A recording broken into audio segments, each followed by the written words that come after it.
Welcome back to the Legacy Podcast, guys. I'm your host, Vipul, Bhasania, and today's guest is Anubhav Srivastava. He is an Indian filmmaker from New Delhi, best known for his documentary, Carve Your Destiny, which has over 1.5 million views on YouTube. He's also a trainer, speaker, and consultant who has spoken to the likes of KPMG and Tata Power.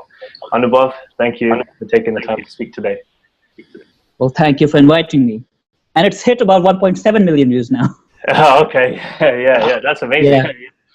Yeah. No, but it's my pleasure, and I'm sure everyone's going to enjoy this one. So the first thing I want to ask you is I actually came across your documentary just a few weeks ago, actually, and it struck me as something that was amazing because you overcame so many challenges to actually get the interviews with the people that you've interviewed. So what was the story behind you creating such a documentary? I mean, why does one actually even do that? Okay. So, see, when I was very young, I had this desire that I wanted to impact the lives of 1 billion people. Not just 1 billion people, but over 1 million people in some way or the other. I mean, it's not that you have to do something huge to impact the lives of 1 million people. Even if you do it in a very tiny way, that's still impacting their lives, right? Even if you're able to do it in a very tiny way. So I said that, okay, in some way or the other, I want to do that. Now, what happened? As I started to grow up, I was told that I should start being realistic, right?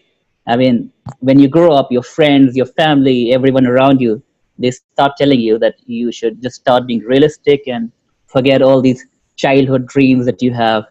And, just give up on whatever things you thought about that you would do in childhood and just, lead normal life, get a normal job and stuff like that. So, as you have seen in the movie, it pretty much is the way things went.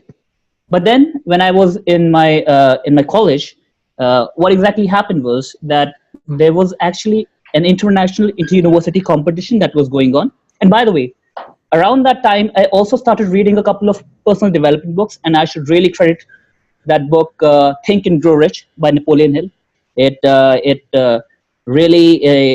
gave me a spark that maybe I should give it a shot and see that, okay, if this guy can do it and all these other people can do it, let me apply these things and see if they are still relevant today and whether they would work for me also. So I had this thing that, okay, maybe I still want to, pursue my dreams in some way or the other. And what happened was that a competition came up, an international inter-university competition. And I thought, okay. And it was basically a business kind of a thing where you have to create something like that has an impact socially. So I thought that maybe if we create as a college, as an institution, we create a movie where I interview a lot of very successful, famous people, because we have had these movies in the secret. There have been similar things internationally, but you see, in the secret, most people were from the personal development space. They were not really people who were independently recognized out of it. If you would remember, most of them, they were basically personal development gurus. You've seen The Secret, right? Yep, yeah, I have, yeah. So I thought that maybe number one, I should try and make something for the Indian audience, Indian and international audience also. But most importantly, I should also try and include people who the world already knows, who have achieved extremely successful things in different fields, because they would obviously be a lot more credible. And I thought that I should do that. And I also felt that if I was able to apply these principles, then this would kind of be like it would kind of be like a boot camp for me, in the sense that whatever my future goals are, if I can accomplish such a project at a young age, that would really give me the lessons I would need in order to succeed in the future. If you know what I mean, because if you try to create something big, if you want to create a big project that people would normally say it's very hard to do, and you're still able to do it, that kind of gives you the confidence. It gives you the lessons. It teaches you the importance of overcoming failure at a very young age. So I thought that maybe I should try and do that. And interestingly enough, I got a perfect opportunity because my college rejected the project. They said that my professor said that explicitly what she said was that this is infeasible because the entire institution cannot just do this project because we don't have the money, we don't have the resources to complete this project in the time frame that you're looking for. And they were right. They were right. They did not, and even I did not have it. But then I thought that I have this idea, and if I have this idea, then there's this saying over here in India. I'm not sure if you've heard of this advertisement, but there's this saying called "an idea can change your life." Have you ever heard of this kind of saying? Have you heard of this saying? In some shape or form, yes. Yeah, an idea can change your life. It's basically an ad for an Indian mobile company, and that's completely nonsense. An idea cannot change your life. Only the guts to implement that idea can. Only the execution can change your life, right? So I said, okay, let's go ahead and try this project. Let's try doing this. And well, it's been quite a journey because most of the people I approached, let's say there was somewhere around 350 to 400 people that I approached, and most of them said no. And eventually I was able to interview about 17 to 18 people. And, people who have seen the movie already know what kind of struggles I had to go through. I mean, most of the times people used to say no. Sometimes people used to say that, okay, we are ready for the interview. And then they would cancel at the last moment. Sometimes, because I was actually hiring a cameraman, so many times I had to pay the cameraman and reach there on the spot. And they used to still cancel. And the worst part was, the absolute worst story was, when my father was not well here in India. And I was doing my master's in UK at that time. But anyway, so I was not planning to return to UK very soon. I was planning to return to UK maybe later on. But basically what happened was I happened to get an interview with a very famous author in UK. And my father was not well. But he said that I would not get the opportunity to meet this author again. So I flew to London. I reached there.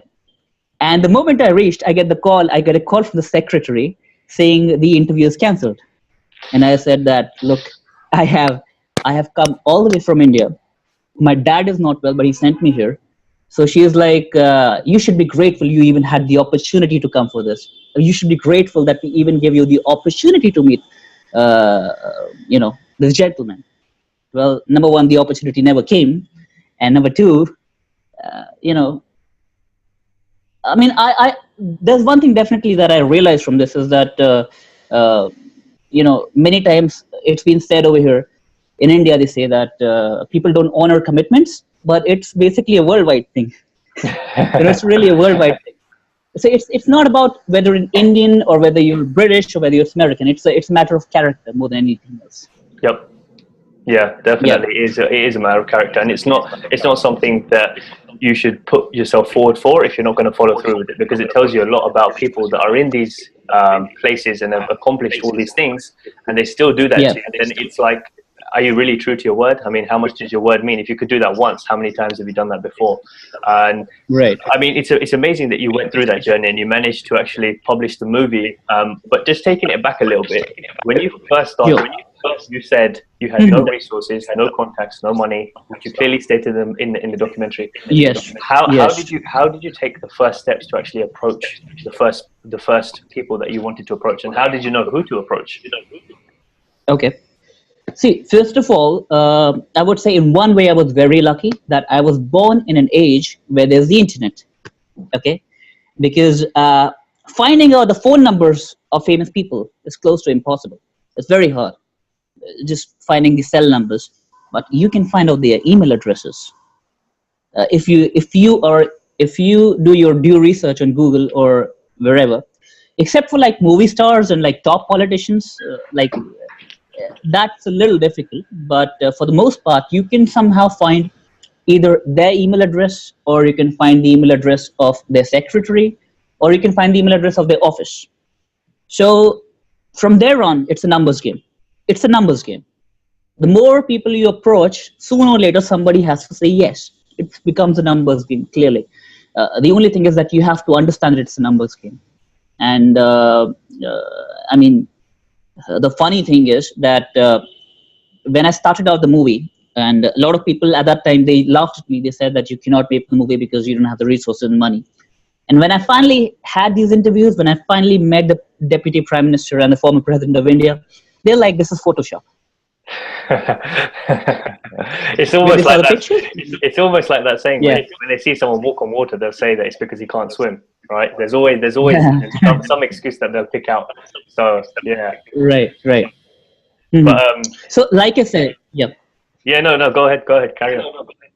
So look, like I said, it's a numbers game, but people need to understand that most of the times, see, even the first principle in the movie was all about belief, right? You have to believe you can do it. And what makes you not give up? What makes you not give up? It's the belief that something is going to happen sooner or later, right? Otherwise, if you stop believing that you can do it, obviously you will give up. So my thing was, my belief was that others have done this, other people have done this. I mean, they have done far greater things. Man has reached the moon, so why can't I make it a movie? Yeah, that's a good way. That's definitely a good way to put it. But it's good that you touched on that point, because there's so many people at the moment who are trying to strive for new things in their life, whether it be weight loss or a career progression or a progression in their relationship or whatever it might be, a new business. They get knocked back. Inevitably, failure is part of success, right? And for those who are successful or on the path to being successful will understand this. But most people who are just starting out, they'll get knocked back by the first few tries. You have been rejected, what is it, more than 100 times, if I read correctly, in one of your blog posts? Almost about 300, 400. See, 100 times was when I did the BBC radio interview. At that time, it was somewhere around 150. But when after the BBC radio interview was done, I came back to India and I approached 200, 300, 400 more people. So I think at the end, I think the number was somewhere between 350 to 400 people, as far as I can remember. Right. With that amount of rejections, what is it that's going on in your mind? How are you mentally keeping yourself together whilst going through all of this? Because you have no ounce of proof that it's going to work. And I'm sure you had people around you as well telling you, the closest people to you as well, telling you, oh, you're crazy. This is not going to happen. Oh, don't you think you're wasting your time? You've been rejected so many times. You're a dreamer. So how do people who are trying to pursue things mentally keep themselves sane whilst going through this process? Okay. Two things. See, number one, when you actually read stories, that's why reading and even watching inspirational material is so important, because it gives you the belief that if others can do it, you can do it too. Now, I'm not saying that go nuts with positive thinking and just believe that you can exceed the speed of light. I'm not talking about that kind of positive thinking. But obviously, if something has been done before, it can be done again.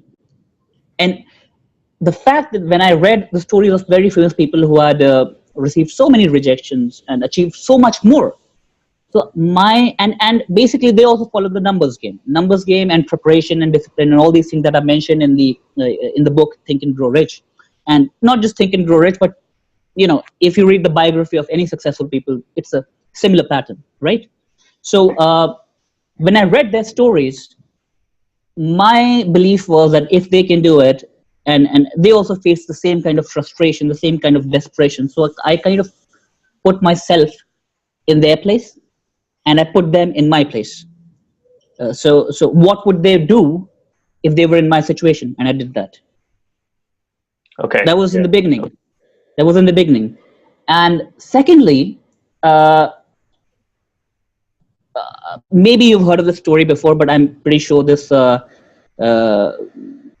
This is pretty much the reason that I did not give up, because see, even after let me just go a little bit more into the detail of what exactly happened. So after I collected the interviews, I had no background in filmmaking. I had absolutely no background, right? So doing interviews is one thing, but making it into a movie, very interesting documentary, it's a much more tough challenge. They normally say that to have a 1 hour worth of movie that's pretty good, you need to have about 80-90 hours footage, which is true, because again, even from that point of view, that's also a numbers game, that the more quantity you have, the more quality you can get. Right. So anyway, so I did that, and so I did a first test screening kind of a thing. I came out with the first draft of the movie, And I did a test screening. I invited some people, and they were all bored to death, and they thought the movie sucked. Okay, and you have to understand that at that point I had put in about 5 years of my life into it. So I took all my time to interview all these people. I learned basically I learned Adobe Premiere Pro on my own. I had no filmmaking background. I learned it all on my own because I did not have the money to hire an editor, frankly speaking.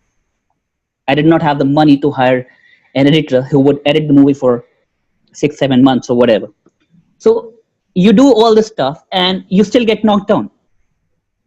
So what kept me going? Coming back to your question, what kept me going was the fact that I kind of burnt my ships. Have you heard of the story before? Burning your ships. Yep. You can't go back. That's in Think and Grow Rich. I just read that the other day as well. I was rereading it and I came across that the soldier who leads his army out and then he burns all the ships and says, we have no choice but to win. Yeah. So he goes like, King Leonidas, and he gives a very inspirational speech.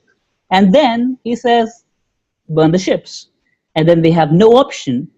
They either have to fight and win or they have to die. So for me, if I failed and people laughed at me and they said that, look, this guy tried to do something and he failed, for me, that would be like dying.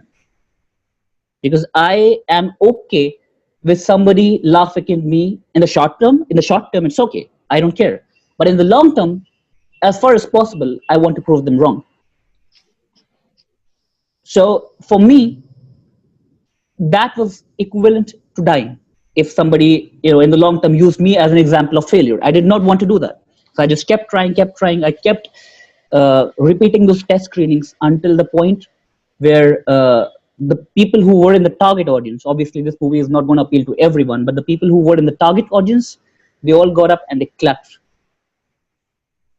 So at that time I realized that, okay, no matter the same principles that I used to try to make, to get the interviews, the same principles were used to try to edit the movie and make it into a very nice movie. The same principles were used to try and make it popular on YouTube because, again, nobody helped me market it, frankly speaking. Yeah. And same principles have been used in my professional speaking business also. So, yeah. Yeah. That's really, it's really good advice. And it seems like it all starts with having a burning desire for what you want. And it seemed like that's what kept you going because you weren't going to stop at anything. And the other option was just to be the equivalent of being dead. And that's the same with me. That's how I've been along my journey so far. And I continue to do so. And I was having this conversation with a friend the other day. And I said the same thing. I said, if I wasn't doing what I'm doing now, I'd rather be dead because I need a purposeful life. I need something that's fulfilling, something that's whole. So when I look back, and I look back at everything I've done and the message I've put out and the lifestyle I've lived, I want to be happy. I want to be content and satisfied. Not look back and think, oh, what if, if I just tried one more time, if I just did one more test screening, if I just reached out to one more person, would I have done it? So you never know. You have to just keep doing it. And now you've proved yourself right, So where mentally, you're a lot more confident in yourself. It's easier for you to believe that you can accomplish things, I'm sure. So what is it that keeps you going now? Obviously, back then it was, I want to prove them wrong. I need to make this happen for my friends, my family, myself. What is it that keeps you going now? Because at the end of the day, I know I still have not achieved even 1% of my potential. You see, man's greatest burden is unfulfilled potential. On their deathbed, nobody really, there are very few people who basically regret the things that they did. Most of them, they regret the things that they did not do. So for me, my goal in life is that I need to fulfill my potential. Now, sometimes what happens is that, number one, nobody ever fulfills their potential truly. Even Albert Einstein never fulfilled his potential. But as far as if you try your best, then you're going to get close to it. So that's my attitude towards life. That look, I don't want to live life with regret. Maybe there's something called reincarnation, but I don't know. We don't know for sure. Maybe it is the only life we have. So I want to make sure I live a life worth living. Exactly. I believe the same thing, and it's true because, Yes. as you said, you have no idea what comes after this. So the short time you have here, and you're consciously aware of this life, do what you can to make the most out of it. So, Yeah. just bringing it back a little bit, what did you do alongside making the film a success? Because obviously, for a few years, it sounds like it wasn't a success. So, what were you doing in between that? Were you studying? Were you working? I mean, what did your life actually look like then, behind the scenes? Oh, so at that time, the movie was actually in production. You could say it's a. So there are 3 stages in the making of the movie. One is the pre-production. Sorry, just before you carry on, I think the camera is just a bit to the side, so your face is cutting off. Yeah, that's better. Perfect. Can you see me? Okay. Yeah, perfect. Okay. Right. So, frankly speaking, the production of the movie itself took about 4 to 5 years. So what was I doing at that time? I was, number one, I was completing my education. I did complete my bachelor's. Then I went to UK. I completed my master's over there. I was at the University of Leicester. Where are you based? Are you in London or what? I'm in London, yeah. So I've visited Leicester a number of times, but yeah, I haven't been to the university. So yeah. Okay. So I studied at the University of Leicester, completed my master's over there, and side by side, in the final stages of the movie production, I was starting to set up my speaking business. So I kind of had to balance both the things. And finally, it was only after I completed the movie that I fully was able to focus on my speaking business. And again, even that took a couple of years to get off the ground. I mean, it's unbelievable. No matter how hard you try, the next thing is like it knocks you down and tells you that you're still a beginner. Yeah, that's just the way of life, isn't it? Every time you try and face a new challenge, you think that everything you've done has led to this point and it should be easy now. There's always a new challenge that the universe brings you. It never gets easier. Only the problems change. Only the nature of the problem changes, but it never really gets easy. It's like earlier, your challenge was to create something or complete this project, and your set of problems at an early stage of your career are different. And later on, see, even people who are multimillionaires, even they have problems, big problems. It never gets easy for them. It's just that the problems change. Sure, exactly. It's the nature of the problems. Yeah, exactly. There's always something to face. It just depends on what type of problem it is, depending on where you are in your life. There's never a life where you can just sit on the beach and there's nothing to worry about. It just doesn't exist. But I mean, some people say it's better. Yeah, please. Yeah, I was just going to say, so just going back before the movie, I wonder, what was it like growing up for you? I mean, in a household, I mean, were your parents entrepreneurial themselves? I mean, what sort of environment did you actually grow up in? Okay, so my parents, my father was a government employee. He retired he was a very senior government employee, but he was still a government employee. So it was not really entrepreneurial. That being said, he was relatively supportive. I mean, in the sense that it was not like I am this protagonist in a movie and he's a villain. No, it's not like that. So he was relatively supportive of me, but at the same time, obviously, he could not understand what I was doing. And finally, over a period of time, he started to understand. That's why, in the movie also, when he was sick, he told me that I should go because he knew how much that mattered to me. So growing up, I would say my parents were relatively supportive. They did not exactly understand what I was doing, but they were relatively, okay, let him do it. And I'm, again, lucky here because a lot of people don't even have that privilege. A lot of times people have to grow up in households where everything is against them. And many times, especially here in India, because they belong to maybe lower income backgrounds, so people who belong to lower income backgrounds, the pressure on them to immediately join a job is much higher because obviously they have to provide for the family. So in that sense, yes, I was lucky that I had this kind of a base where I could, afford the opportunity to go after I wanted to do. Now, that being said, even if I did not have that, I would still do it. It would be much more difficult, but I would still do it. Sure. Yeah. I think everyone's environment is perfectly created for where they're going next. So I think the fact that you had that set up, allowed you to pursue what you wanted to pursue in the best way possible. And I think everyone's circumstances, neither bad or good, it's just the right circumstance that they need to grow up in for what path that they're supposed to pursue, whatever it might be in their life. You know, not everyone's going to be a filmmaker or a singer or an author. Some people might be some people are cooks or whatever it might be. But I think their circumstance and their environment is perfectly created for them to flourish later on in their life. So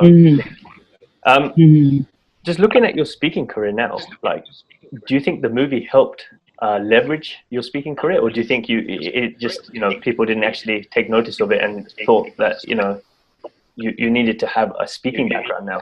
You've done a movie, yes, that's good, but now you need a speaking background. So did you feel like you had to start all over again? I would say, okay, so when I created the movie, I thought my speaking career would be like a cakewalk. It's not true at all. Not true at all, because I thought that, okay, you know, you have these Malcolm Gladwell and Robin Sharma and all these people, they come out with like best-selling books. I come out with a very popular movie and I start getting gigs from everywhere. Did not happen. Did not happen at all.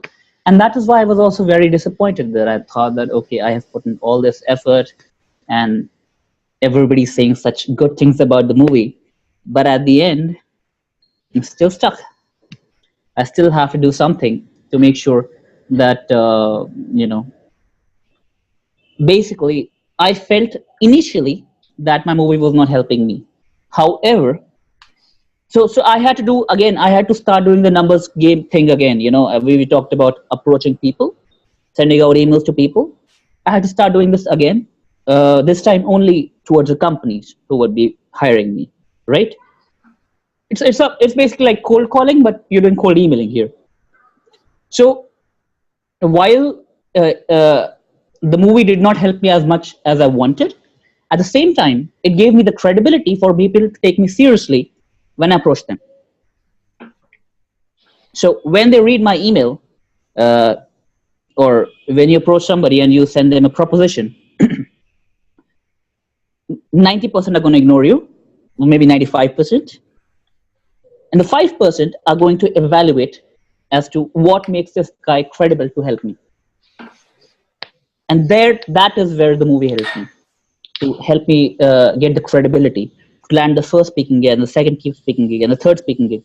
And over a period of time, when you start speaking with multiple companies, and that itself kind of, then you no longer, at this point of time, maybe I don't need the movie as much as I did at the starting of my speaking career. Sure, yeah. No, it makes sense, because then you can use all of the speaking gigs you've done previously as a way to leverage the next gig and the next gig after that. So it just builds momentum in itself, doesn't it? Once you start going, then it becomes easier and easier in some shape or form. So, I mean, when you started out your speaking career, I mean, for those who are looking to head in that direction, become a speaker or an author, what was it that you said to them? I mean, what was it that you were trying to offer? Because at the beginning, as you said, people invalidate you because they think, oh, you haven't spoken anywhere. What makes you so good? So what was there a framework you followed? Did you make it up yourself? Did someone help you with that? I mean, how did that work for you? Okay, so the absolute first thing that I did when I started my speaking career was I just approached a bunch of universities and colleges. I did not go for the corporate route initially. So I approached a bunch of universities and colleges, and a few of them invited me, and I did the talk.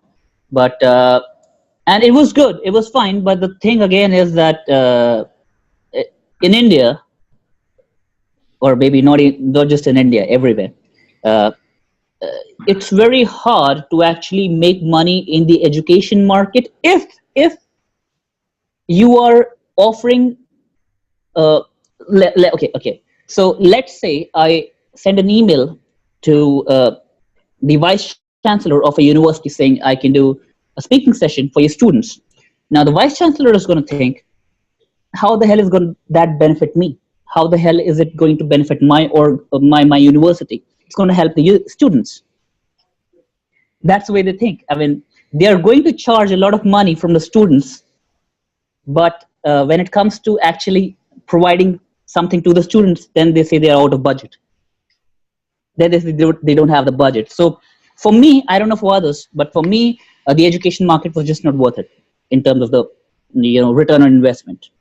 So I decided to go the corporate route, and so I started to approach these people, and I basically said that I tried to get into the mindset of a business owner as to what exactly would a business owner want. He or she would want the employees to be motivated. They would want the employees to be more productive, and they would want them to be better salespeople, especially for the people who are into sales, because they basically drive the revenue. So these are some of the topics that I started pitching them, and yes, over a period of time, that is how things started really picking up, because I kind of figured out what exactly their needs were. But again, I would still say it's a numbers game. It's a numbers game. Initially, in any business, why do most people fail in business? You know why? Do you know why most people fail in business? Why? Tell me. It's because they have no idea how tough it's going to be. They just have this. They just have this dream that they see. Okay, this guy succeeded. They basically have the survivor bias. Have you heard of the survivor bias? I haven't actually. No. Okay, so survivor bias basically says that it's basically about people only study those who succeeded. They do not study why those who failed. I mean, you understand? So there are many reasons that somebody can be successful. Luck is also a factor. It is a factor. So, but you have to really study why people failed.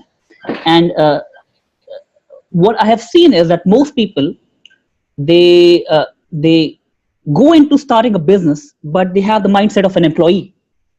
You can never succeed in business if you have the mindset of an employee. Then you should stick to a job. To succeed in business, you have to first get into the mindset of an entrepreneur. You have to have the ability to tolerate pain. You have to have the ability to go for 2 years, 3 years, 4 years, depending on how long it takes to go, to make sure that your business stays in business. It doesn't, completely go under. And for that, again, you need savings. And now most people don't even know how to save money. They're going to spend money everywhere. So how the hell are they going to have any money to help them survive when the business needs that push during the first 2 or 3 years? So for any person who's really starting a business, I would first, number one, I would recommend them, if you are in a job, then keep your job as far as possible. Don't immediately quit your job. If you quit your job, then you have to be, number one, you have to be prepared that for it to fail.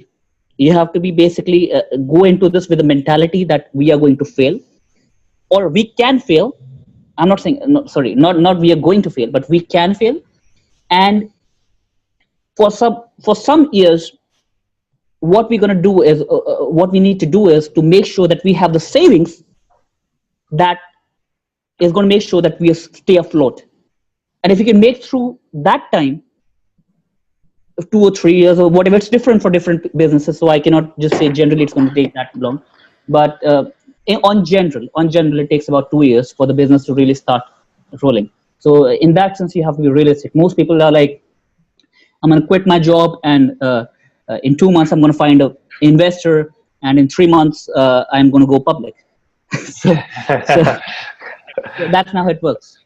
Yeah, definitely. And I think for people who have gone through that journey, like yourself, definitely know that it's not easy, for sure, because you've got to go through your fair share of struggles before you can actually get to where you need to be, because it's all about molding your character along the way. You can't really enjoy that success unless you've gone through some level of pain. I think that's the role that pain or tolerance of pain plays. I mean, what's your views and thoughts on pain now that you've gone through those few years? Okay, before that, I just want to ask you, have you heard of something called the 10x rule? I have, yeah. You have, right? Yeah. So whoever starts a business, they have to really follow that. Why? Because there are so many unanticipated events, crises, things that can happen, that you really need to account for that. So your levels of activity really have to be about 5 to 10 times what you think they are going to be. So yes. And your second question was was about pain. Your perception on pain. Now that you've gone through your fair share of struggle up to this point, what would you say to the people that are starting out? I mean, what's your view on pain now? Okay, so see, pain is important, but pain is of two kinds. The one pain is a good pain. So when you lift weights, you're sore, it's a good pain. But if you fracture yourself, then that's a bad pain. That's not really going to help you. So what you really need to do in the initial stages, apart from being prepared to survive for the first few years, is that you really need to figure out the right direction. And how do you figure out the right direction? How do you figure out the right direction? What's your view on that?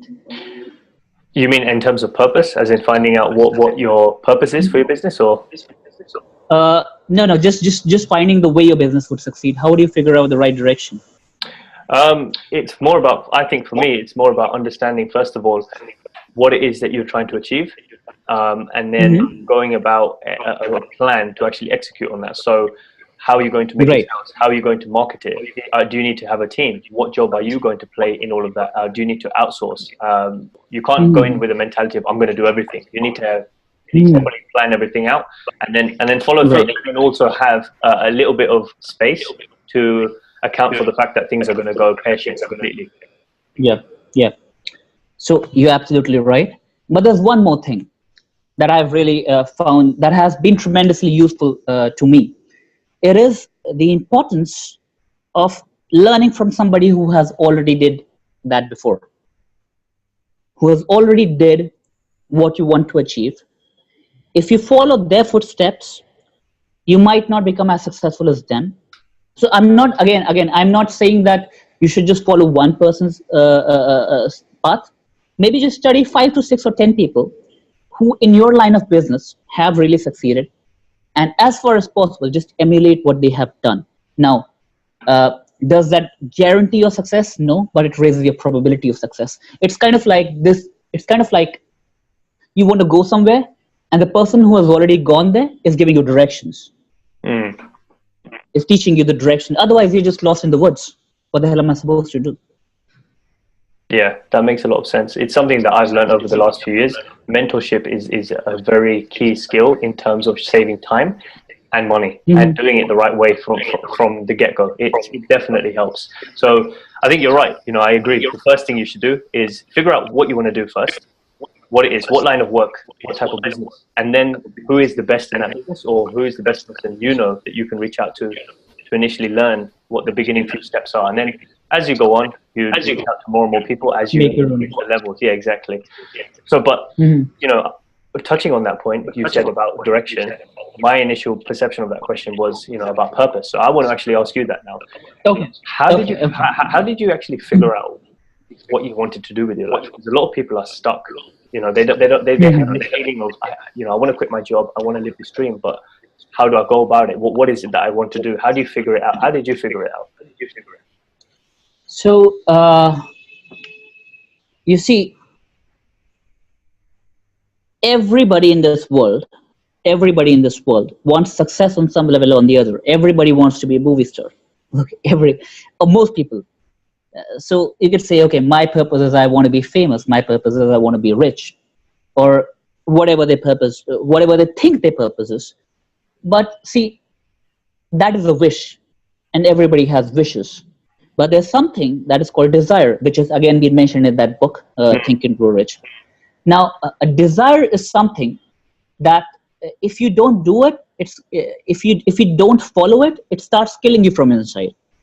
Okay, and unfortunately, for most people, they have not found that one thing that if they don't do, see, most people, the fact of the matter is, most people are not going to find their purpose ever. In some ways, you have to be blessed in that sense, that you have to be lucky enough to have an idea of what exactly you want. And then what you need to do is, you have to, once you know what you want, see, even then, saying that you want something is a very general thing, because everybody wants everybody wants the riches, but how many are willing to pay the price? So if you're willing to pay the price, if you're willing to go through years and years of rejections, if you're willing to pay the price of rejection, humiliation, and all of that, and you still want your success, and I guess I'll tell you what, if you're willing to go for your goal and you put your entire life on stake for that, and even if you don't succeed, you're still okay with the idea of continuing to try until you die, only then I will say you have found your purpose. So basically what I mean to say is that if you're not willing to die for it, that's not your purpose. Yeah. If you're not willing to die for it, it's not your purpose. If you the Rocky story, have you heard of the Rocky story? Sylvester Stallone's. I have, but please share it for anyone who's listening who hasn't. Sure. So so how much time do I have to tell the story? Oh, as much time as you need. Go for it. Keep going. Okay. So this is a story. It's a very famous story about how Sylvester Stallone got the movie Rocky made. And the story has also been shown in my movie. So if anyone watches my movie, they can also see the story towards the end. So basically what happens is Stallone was initially, he was this aspiring movie actor like millions of other actors. Did a lot of B-grade movies. He even did like softcore porn movies also. He was in that kind of bad situation. He did. So but he knew that he did not want to keep doing that for the rest of his life. So what used to happen was that he started approaching agents, basically auditioning for roles again and again and again. And he was rejected again and again because, he had like paralysis of the face, and nobody really thought that this guy had what it takes to be a movie star. So finally, he figured out that I need to change my path. And that's, again, a very important thing that we all need to learn, is that we need to be willing to change our paths. I mean, as long as you're getting to the destination, does it really matter what path you take? No, right? So, exactly. If one path is not working and you've tried this 100 times, maybe you should try a different path, as long as it leads to the same destination. So what he did was, he said that I need to try something else. So he started basically writing scripts, and again, scripts were not really working. But at the same, as far as I remember, something really bad was happening at that time. What was happening was this guy was married. Okay, so this guy was married again, and he did not have a supportive spouse. His wife was screaming at him all the time. There's a very funny joke regarding this. An idea can change your life, but your wife can change your idea. So, and that's true for husbands also, by the way. So she was basically screaming at him all the time that you go get a job, and but he knew that I want to be an actor. But ultimately they had no money to even basically have food. So he had to basically end up selling his dog. He had a big dog. I think he had a Mastiff. His name was Butkus, and he's also in the Rocky movie. So he ended up selling that dog to somebody for, I don't know the exact amount, but he basically sold the dog for about $50 as far as I remember. I could be wrong. So the night he sold that dog, he went home and he cried. But after a few days, he went to a exhibition bout between two people. One was a very famous guy called Muhammad Ali. The other guy was Chuck Wepner, an absolute unknown who nobody thought would be able to beat Muhammad Ali. But to the surprise of everyone, Chuck Wepner almost knocked down Ali, and he lost in 15 rounds with him. And that's where Stallone got the idea of a movie where there would be an absolutely unknown boxer whose name was Rocky, and that boxer would again try to, beat the world champion in the movie, and ultimately, try to fulfill his dream. So he goes home, he writes the script for Rocky in 3 days, and he starts pitching it to producers. Luckily for him, there were a couple of producers who liked the script. So finally, this change of path actually worked. So he was trying to audition so many ways, but it wasn't working. But he changed his path and it worked. So they said, okay, we love your script. We love your script. We're going to buy the script. Let's go. So Stallone is very happy, and he says, "Awesome, but you know one thing, I want to star in this movie." And they were like, "Are you nuts? We're gonna have a famous movie star. We're gonna have like someone like Burt Reynolds or anyone who's really a bankable movie star of our times. We're gonna have that because we can't take a risk having a guy like you jump in a movie and basically have it become a flop." So he said, so Stallone, a guy who was absolutely broke, who had no money to eat, that guy said no to $100,000. He said no to it. He said, I am not going to sell the script if you don't cost me. So after a while, the producers realized that this is a very good script. They offered him $200,000. He said no. They offered him $300,000. He said no.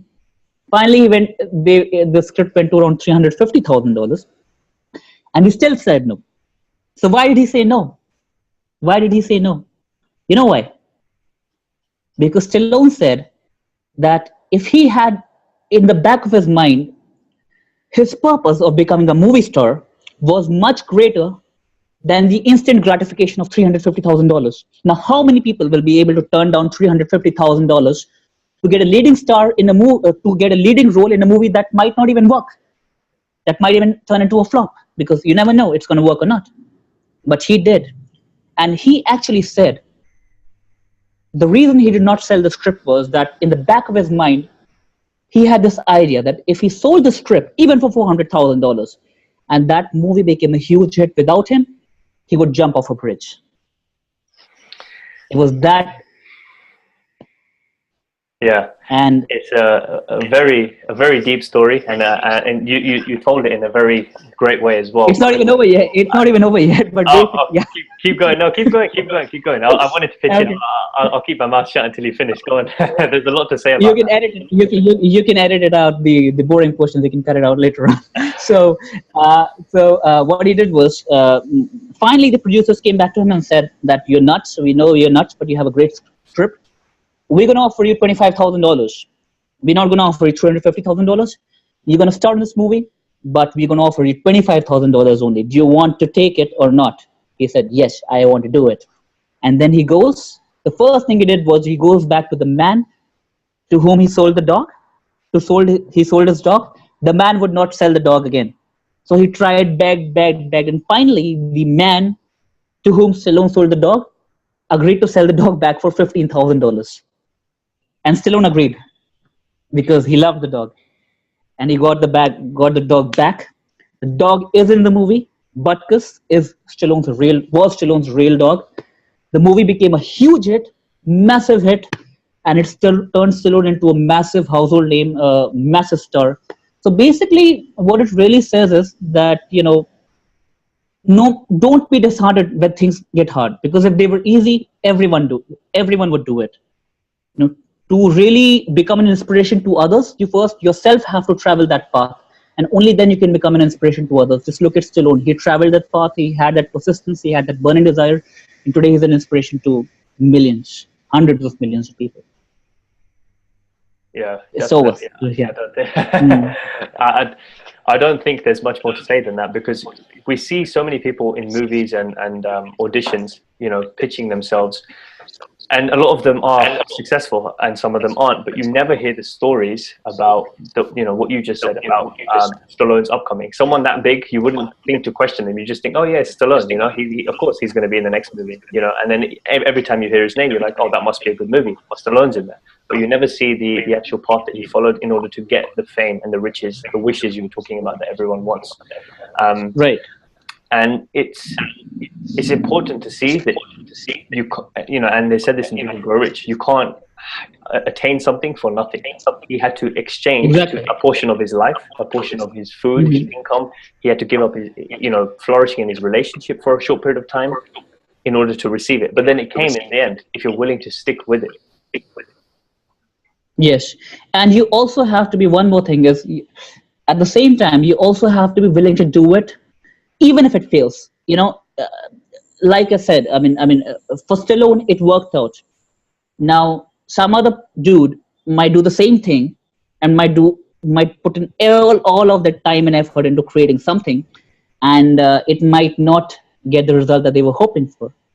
So my point is that you have to be willing to do it, even if there's a huge chance of failure, even if it fails. The point at the end is that, like I said, your attitude should be that I'm going to try for this towards the end of my life, till the end of my life. I'm going to try my best. And guess what?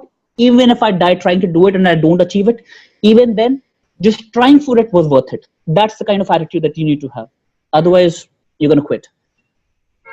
Yeah, and I think that's the whole point we made earlier about that being your purpose. If you can have that attitude towards whatever it is that you want, then you know for sure that's your purpose. So I think it's a good way for people to actually look at their situation and think, am I willing to die for this? And if I'm not, then I need to change and think about what it is that I actually want, and follow through with that. So no, it's been amazing speaking to you. So I want to wrap it up with 3 questions that I ask everyone. And Okay.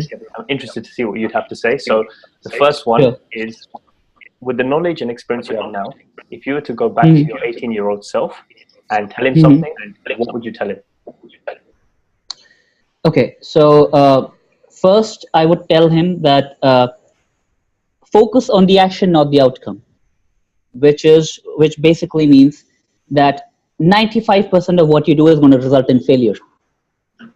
It's going to result in failure. But the lessons you learn during those failures are basically going to lead to your success. So what you have to do is really focus on the action, because the outcome is not under your control, only the action is. So if you attach your how motivated you are, if how motivated you are depends completely on the outcome you receive, then what's going to happen is, if you have a good day, you're going to be motivated. If you have a bad day, you're going to be disappointed. But the attitude you need to have is that as long as you figure out the right direction, that's why you need to find a mentor. If you have figured out the right direction, you just need to keep at it without a desire for outcome. Just focus on the right action and the outcome would come. That is the one thing that I feel I would definitely tell my 18-year-old self. Awesome. No, that's good advice. Second thing is, if you were to write something now that could be put in a time capsule for your great-great-great-grandchildren to read, what would you want them to read? What would I want them to read? I think I would write that when I'm very old. Right now, I don't think I'm in a position to really tell my grandchildren, because you see, what happens is, every single year your perception of life changes. That's true. And I don't want to give my grandchildren, great grandchildren, wrong advice. That's the first time I've heard that. It's a very good way of looking at it, for sure. Yeah, that is very true. Yeah. Because at 18, I thought I knew everything, and I was completely wrong. Yeah. No, that's one of the best answers I've heard, for sure, because I found that to be the case with myself. Over the last few years, your life and your perception of certain things definitely changes and molds. So no, good answer. Yeah. And the last one is, you're on your deathbed, you're 90 years old, you're reflecting on your life. I'm lucky. What would you want your life to look like? What is the message you want to leave behind for your life, for the world? The same thing that I just told you, that I want people to look at me as somebody who tried his best to go after his full potential, tried his absolute best and died trying to achieve it. So somebody who went after his dreams and died with no regrets. That's what I want to be.